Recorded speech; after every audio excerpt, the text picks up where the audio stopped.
Dear friends, this is episode number 108 of CPC. We are dealing with section 11. In the last episode, that is episode number 107, while recording, I had mistakenly mentioned as episode number 106. 106 was already released, uploaded, and then the next episode is 107, but while recording it I had mistakenly said as 106. Please correct it. Of course, in the description column I have mentioned that it was wrongly mentioned as 106. Please correct it. Yes. Now, one of the requirements of res judicata is heard and finally decided. Unless it is heard and finally decided, it will not operate as res judicata. Now we'll write the heading heard and finally decided.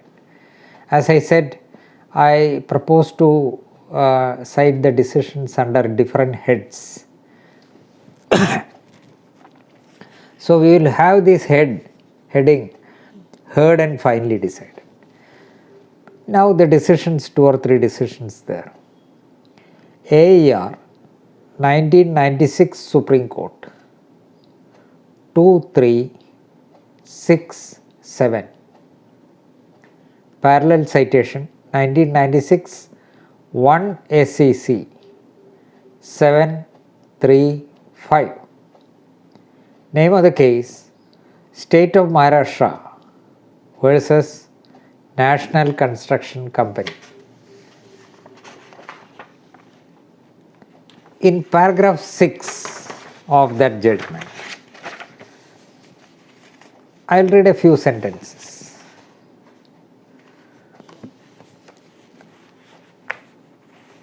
And the former suit in that case was dismissed without any adjudication in the matter in issue, merely on a technical ground of non-joinder.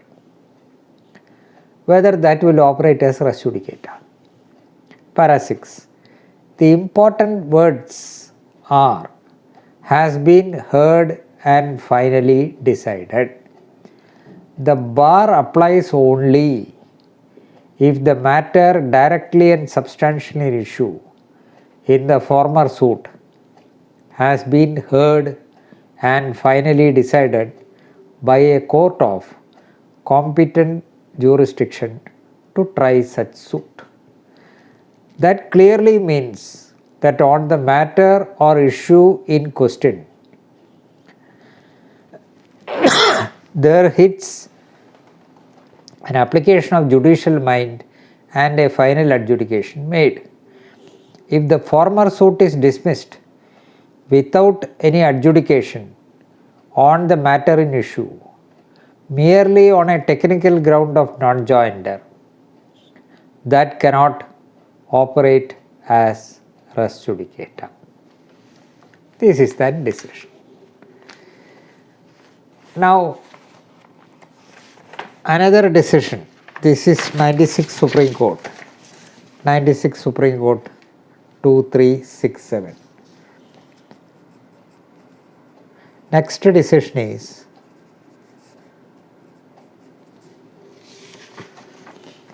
1989 Supplemental 2 SEC 627.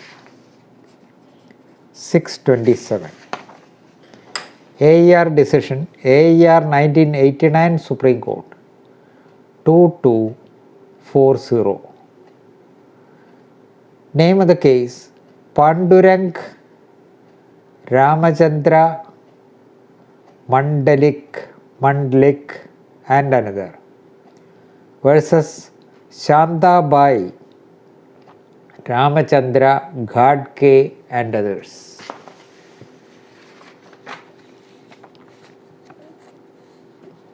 Several applications were made before the Land Reforms Authority. We are not going into those details. Paragraph 22 and 23, you will get the details. In the instant case, the Mamlatdar declined to exercise jurisdiction, holding that the Act did not apply. The Act did not apply. If an issue is referred to it by the trial court under the Act, the question of jurisdiction would not arise and there could be no question of res judicata. Para 23. Bearing in mind the above provisions and the principles of law, we are of the view that there could arise no question of res judicata in the instant case. Section 11 would not be a bar to the trial court in referring issues which are to be exclusively determined by a competent authority under the Act to that authority, nor should arise any such question of res judicata in the competent authority deciding those issues when referred to by the trial court. There a tenancy question was raised. The owners of the land, appellants, had leased out the land for a period of 10 years. An application was submitted by the appellants under 29(2) of the Tenancy Act, but that application was dismissed. Another application was filed under 88(c) of the Act, and that was also dismissed on the ground that the lands were governed by section 43(c) of the Act. Third proceeding being an application under 29(2) read with 25(2) of the Act. 29(2) read with 25(2) of the Act for possession of land. That was dismissed on the ground of want of jurisdiction. Subsequent civil suit against the tenant for recovery of possession of land.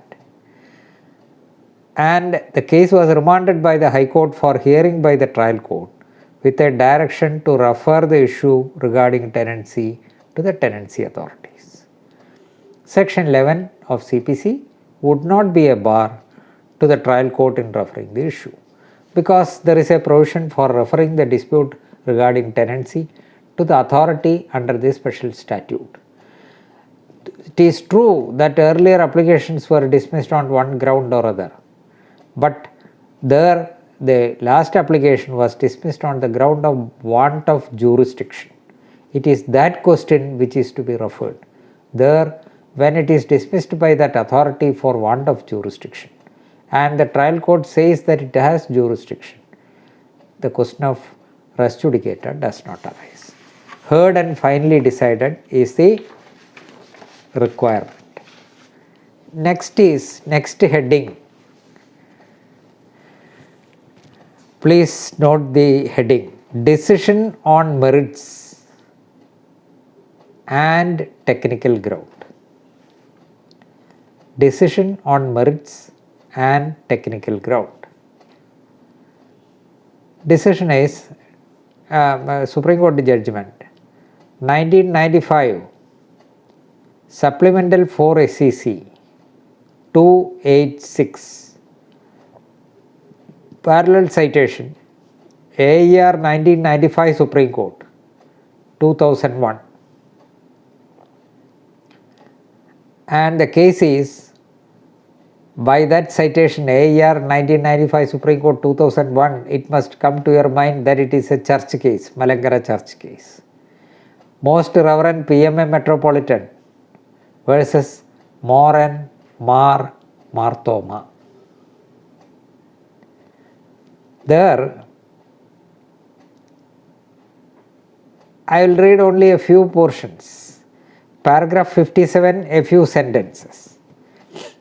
It is fairly settled that the finding on an issue in the earlier suit to operate as res judicata should not have been only directly an issue and substantially an issue, but it should have been necessary to be decided as well. For instance, when a decision is taken in appeal, the rule is that it is the appellate decision and not the decision of the trial court that operates as res judicata. A decision is rendered, that decision is taken up in appeal, and it is well settled that the decision in appeal would operate as res judicata if any. Consequently, where a suit is decided both on merits and on technical grounds by the trial court, and the appellate court maintains it on technical ground of limitation or suit being not properly constituted, then the decision rendered on merits by the trial court ceases to have finality. I will read that sentence again. Consequently, where a suit is decided both on merits and on technical grounds by the trial court, ended there is an appeal, and the appellate court maintains the decision of the trial court on technical ground only, not on merits of limitation or suit being not properly constituted, then the decision rendered on merits by the trial court ceases to have finality. Two decisions were referred to. One was AER 1917 Privy Council 201, I will refer to it, and another one was 1897 ILR 24 Calcutta 616.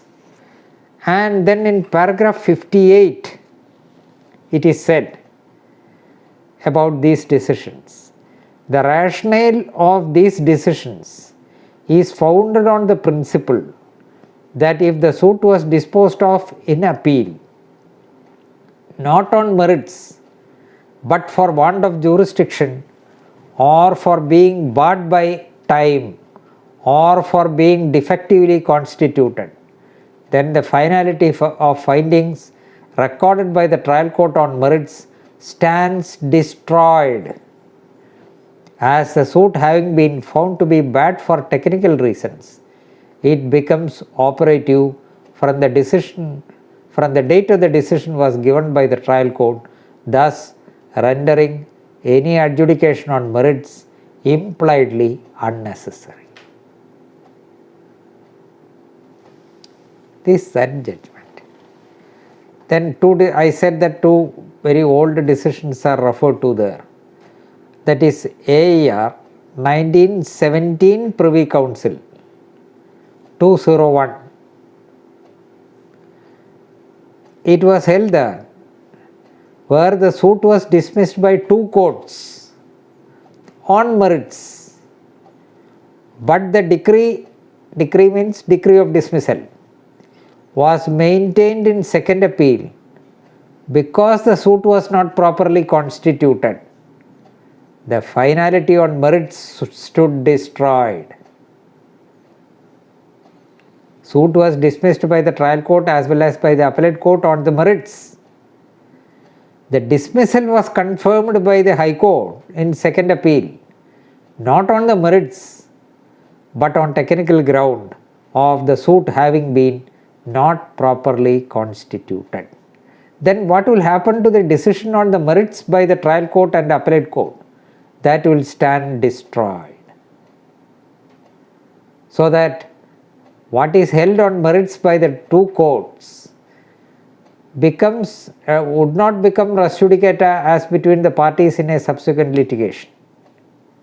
Because the suit was dismissed on technical ground by the appellate court, that appellate court's decision becomes relevant. The decision of the trial court as well as the first appellate court stood merged with the second appellate decision by the High Court. So that decision stands of the High Court, and thereby the decision rendered on the merits of the case by the trial court as well as the lower appellate court stand destroyed. This is the principle. On reading section 11, we will not get these things. We will not get. And while coming to other decisions also, you will see there are so many things which are not there in section 11. When we read section 11, we will not get that idea.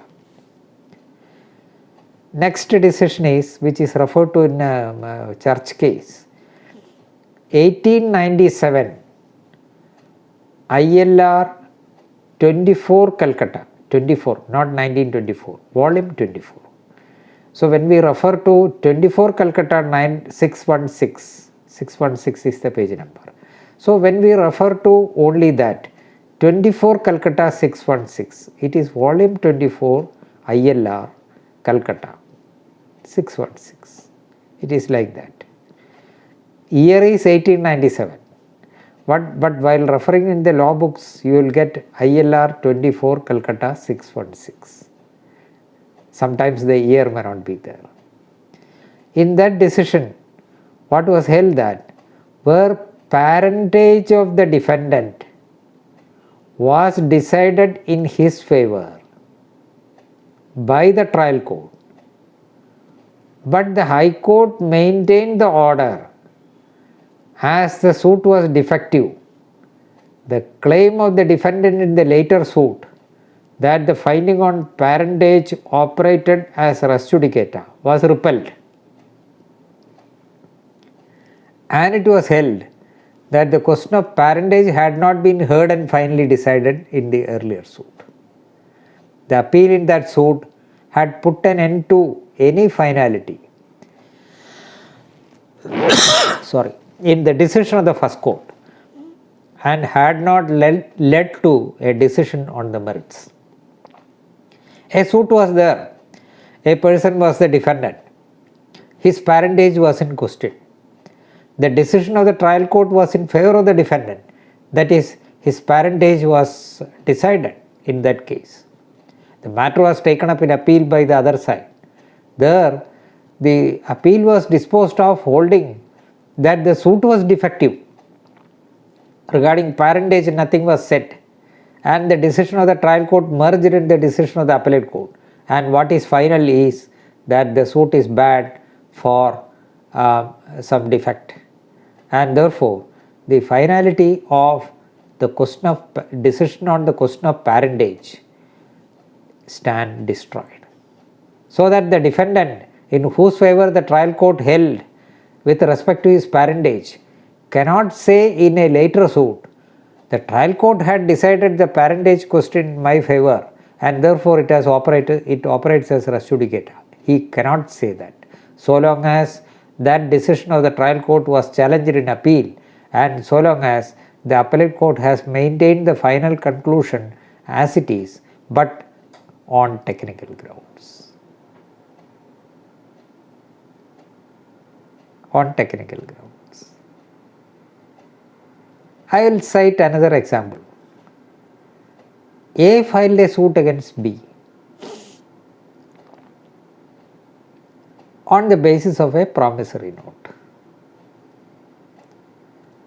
B contended that the promissory note is not genuine. It was not signed by him. It is a fabricated document. Second contention is that even if it is found that the promissory note is genuine on that issue, the suit is barred by limitation. The trial court held that the promissory note is genuine. It was executed by the defendant, supported by consideration, and it is not a fabricated document. The trial court also said that the suit is not barred by limitation. What is the net result? The suit is decreed in favor of the plaintiff. Defendant files an appeal.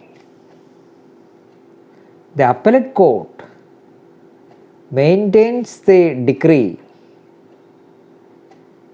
No, sorry, that example is not correct. Then it will be, if it is to maintain the decree, it has to decide it on merits.